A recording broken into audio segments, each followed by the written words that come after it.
Hi everybody, Dan Illman, Mike Beer kicking off the late pick four at beautiful Belmont Park on Saturday with grade one action. It's the Beldame, a one-turn mile and an eighth for fillies and mares. Bet it with a new DRF Bets account. It's easy. You get a 300% deposit match when you sign up at bets.drf.com. Here's the field for the important Breeders' Cup Distaff Prep. $400,000 is the purse. Your morning line favorite. Who else? Chad Brown, the number 6 Wildcat. This filly came into North America with a big reputation. 8 for 8 in her native Chile. She hasn't won in her 2 starts in North America. And I have to admit, she was the beaten favorite in the Chuvie off a long layoff. Yeah. I was a little disappointed she didn't get by Farrell, considering all the buzz. I will not hold to the personal ensign against her. Right. I don't. You're not supposed to hold the personal ensign against her. She just couldn't beat those 2 horses. I guess the question that I had out of the personal ensign was, did she improve the way that it felt like she might improve in that race? I mean, she wasn't going to win that race anyway. She was bet like she was going to improve. Yeah, I mean, she didn't improve at all, really. She was beaten 10 lengths, but those was never involved. She beat some hopeless long shot a couple lengths for third in that race.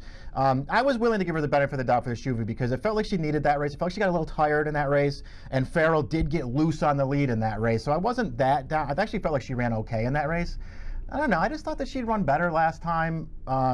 She's going to be a really short price in this race. I think she's way the horse to beat in here, Dan. But I don't know how short I would really want to go on her. As a Southern Hemisphere 3-year-old, basically, yeah. You know, she was foaled in September. I wonder if she's starting to just acclimate now. It's going to be her 3rd start back. But you mentioned she's a short price, and it's not like these horses can't step with her. They proved that they could some of the 2 starts back in the Chuvie, although Wildcat was coming off of the layoff. Let's take a look at the Timeform U.S. pace projector for this race. And the number 3, Divine Miss Gray, is expected to make the front, as she did at 1-10 last time out in a race that she just could not lose on paper. It was washed off the turf. There were only 2 other horses in the race, and Divine Miss Gray controlled the pace. She is a very nice horse, and Danny Gargan has done a fantastic job with her, but I'm very concerned about a mile and an eighth. Yeah, I don't like her at this distance at all. I think it's a little too far for her. I know that the pace projector suggests she could get clear on the lead in here.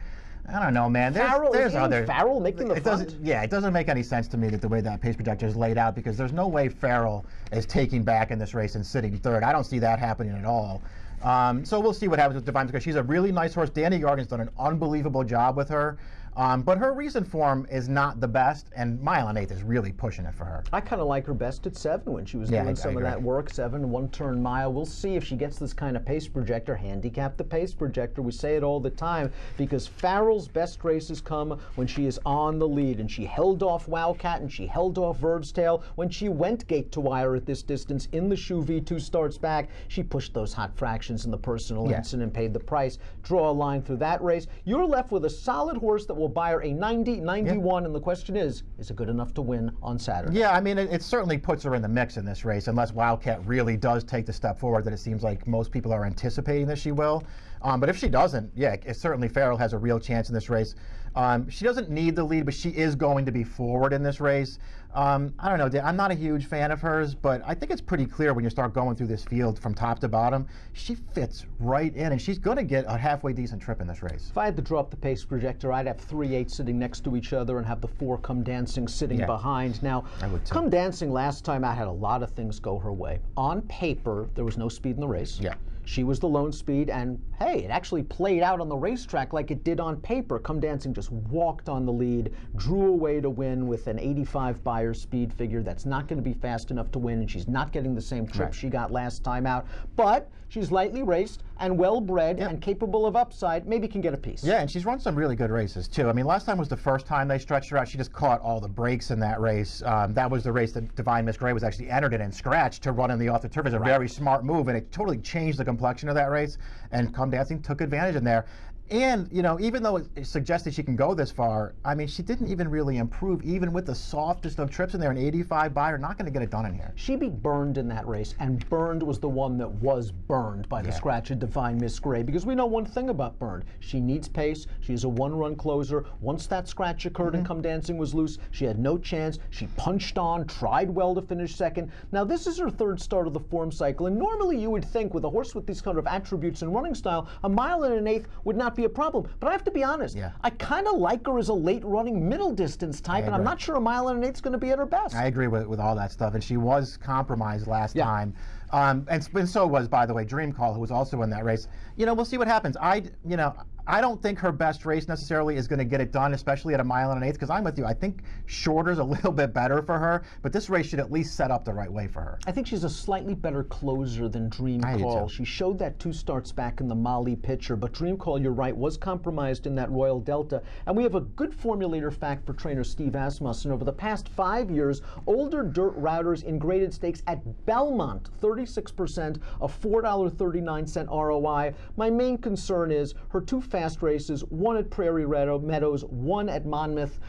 I'm just not sure she's this good. Yeah, at least she's improving. It feels like she is sort of improving in her recent races, but she's just a dead one-run closer. So maybe this race sets up better for her. And then I guess maybe you would take her because will she get the 9 furlongs better than Burned? Well, maybe that's the real difference between the two of them, because I don't really trust Burned going this far. Maybe it's okay with her. When they've matched up against each other in the past, Burned just gets first run on her, and this horse can't get to her at the end, but maybe the 9 furlongs will make a difference. A horse that might get first run on both of them is Teresa Z, and I'm a big fan of Teresa Z. She tries hard each and every time. She was a graded stakes winner last year. She won a stake at Delaware 2 back, and listen, she had no chance against Elate, who's a grade 1 Breeders' Cup legitimate caliber filly in the Delaware handicap. Plus, there was no pace, and I understand what Daniel Centeno did. He took her off the rail from mid-pack and tried to get into the race with an early bid, and she understandably flattened out at a mile and a quarter. That, I thought, was a legitimately good performance for a hard-trying filly that might get more pace than what we expect and can handle the distance. Yeah, I agree with all those things. I don't know if she's good enough, Dan. She just might not be as good as some of the horses in this race, but I think there are a lot of things that suggest she could maybe run her best race in this spot, and I think that would give her a chance in here. She's probably a fair price. She should be a fair price. 10-1 on the morning line for this Keeneland grad to be ridden by Joe Bravo. Let's take a look at our top selections for the Beldame Stakes. I just think it's Wildcat's time to shine. I don't think Chad's wrong about these horses more often than not, and he's been very high on Wildcat. He really is looking forward to running her at Belmont. 5-2 on the morning line. I think she'll be a little shorter than that at post time, but I think she's the most likely winner on paper. I do too. You're going with Verve's Tail, and if you win, congratulations, because I've chased Verve's Tail and have wept a lot after the races are over. But you know something? She ran just fine in the Shoe V. A mile and an eighth is good for her. Yeah, that's one of the reasons I like. I mean, it was just one of those situations. I'm not against Wildcat in here. I think Wildcat's a very likely winner of this race. I'm just not sure that. First of all, I thought she'd be a much shorter price than 5-2. We'll see how that all plays out. If she's not, I wouldn't bet against her. I just feel like Verve's Tail's probably the best alternative to that horse. 9 furlongs, I think, is what she wants. She's not a winning type. There are too many races on her card that she could have won and didn't win. I don't like that about her, but I like 9 furlongs for her. I think she'll have some pace to run into, which she needs. To me, she ran every bit as well in the Shoe V as Wildcat did. She was trying to come from last. She just came up short at the end. I know Wildcat was off the layoff in there, but this horse ran well in that race, and maybe she gets a set up here at a little bit of a better price. Trainer Barkley Tagg has been on fire at this Belmont meet. Manny Franco, I think, might be the most improved jockey in New York over the last year. He has really improved. You're going 5-6-2. I'm going 6-3-2-5. In the Grade 1 Beldame, kicking off the late pick 4 at Belmont on Saturday. Bet it with the new DRF Bets account. When you sign up at bets.drf.com, you receive a 300% deposit match. Approximate post time for the Beldame, a Breeders' Cup Distaff Prep, 4:25 Eastern. Good luck.